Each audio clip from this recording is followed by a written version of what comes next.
Even, application de rencontre chrétienne. Ça, c'est vrai qu'en tant que prêtre, on a beaucoup de personnes qui viennent nous voir que la solitude fait souffrir. Et on ne pourra jamais trop dire l'importance et le bien que ça peut faire dans la vie des gens. 180 secondes et pas une de plus. Bonsoir. Alors, moi, je vais commencer par vous parler d'une de mes amies qui s'appelle Anne-Laure. Alors, Anne-Laure, sa vie sentimentale a été un peu compliquée. Plusieurs échecs amoureux, des périodes longues de célibat. Mais elle était persuadée que sa vocation, c'était le mariage. Et sa vie a complètement basculé en 2021, 2 semaines après son inscription sur une application dont le nom s'affiche ici. Et elle a matché avec un certain Antoine, et aujourd'hui ils sont mariés, ils ont un enfant, et ils sont toujours hyper amoureux. Et ça m'a énormément touché, évidemment. Et pourquoi je vous parle de ça? Parce que, en fait, des témoignages comme ça, j'en ai eu plus d'une centaine, on en a eu plus d'une centaine, depuis le lancement de l'application. Alors, comment cette histoire a démarré? En fait, à la base, avec Pierre, un ami d'enfance, mais qui est aussi aujourd'hui l'organisateur de cette soirée, et donc mon associé sur Even, on avait cette idée de se dire c'est dommage qu'on n'arrive pas à dépasser nos cercles d'amis qui se croisaient quand même pas mal. Et un jour, en soirée, j'ai une de mes amies qui sort une blague et qui dit c'est quand même dommage qu'il n'y ait pas de Tinder Catho.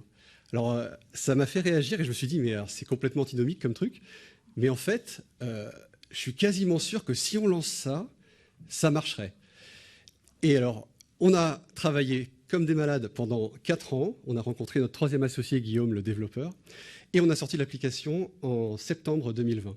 Aujourd'hui, Even, c'est 50 000 utilisateurs de 18 à 92 ans pour le plus âgé. Ça nous a fait halluciner aussi. Et du coup, c'est une application qui est disponible en Europe francophone. Et l'application, elle est particulière, elle est différente des autres parce que, alors, elle est à la fois gratuite et elle est basée sur les dons. On en parlait tout à l'heure, les dons des utilisateurs. Et c'est une application qui est à destination des chrétiens, mais au sens très large du terme. C'est-à-dire qu'on a aussi bien des catholiques, des protestants, des orthodoxes, des évangéliques, mais aussi des personnes de culture chrétienne. Et en fait, on est convaincus, nous, que pour créer un foyer qui dure sur la durée, eh bien, il faut avoir des valeurs communes, un socle solide de valeurs communes, et encore mieux, une foi qu'on pourra partager et transmettre. Du coup, cette application, elle est un peu particulière aussi parce que c'est une application de slow dating. C'est-à-dire qu'on n'est pas sur une multiplicité de profils, on a 3 profils par jour, pas un de plus, et on prend le temps de la rencontre. Voilà, donc ça, c'était très important pour nous aussi. Et ces profils sont proposés par une intelligence artificielle qu'on essaye de rendre la plus éthique possible, voilà, pour avoir ces 3 profils quotidiens. Alors, une autre petite différence intéressante de l'application. Un grand merci, Guirald. J'ai fini. Bon, tant pis.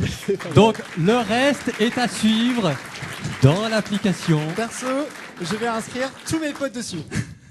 Donc, si jamais vous avez des potes qui sont sur Tinder, etc., plutôt qu'ils aillent là-bas, vous les mettez là. Donc, manifestement, on n'a pas encore tout découvert de cette appli. Donc, allez-y sur Even. Et puis, bonne chance. bonne chance. Il y a des belles rencontres qui se font. Donc, un grand merci.